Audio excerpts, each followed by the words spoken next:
Hello and welcome to How to Login. In this video, I'm gonna be teaching you how you can change your name in Signal Messenger. So let's go ahead and start the video without wasting any more time. Open the Signal app on your phone.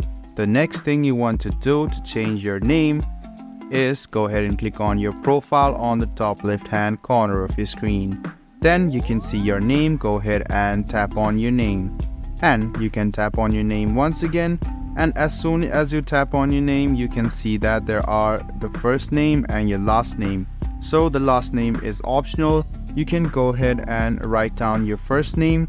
And if you want to change your last name, you can do that as well. Go ahead and change it and click save. And you can see that this name will be displayed to others as well.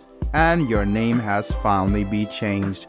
I'm going to show this process to you once again. Open the Signal Messenger app, click on your profile which you see on the left hand corner and tap on your name. After you do so, you can see the name option. Go ahead and tap on it and then you can write down your name and last name and click save. This way you can easily change your name. I hope this video was helpful for you. If you still have any kind of confusion, please do mention us on the comment section down below. Like the video, subscribe to the channel and do hit the bell button for more. Hope to see you in the next video as well. Until then, goodbye, take care and make sure you enjoy.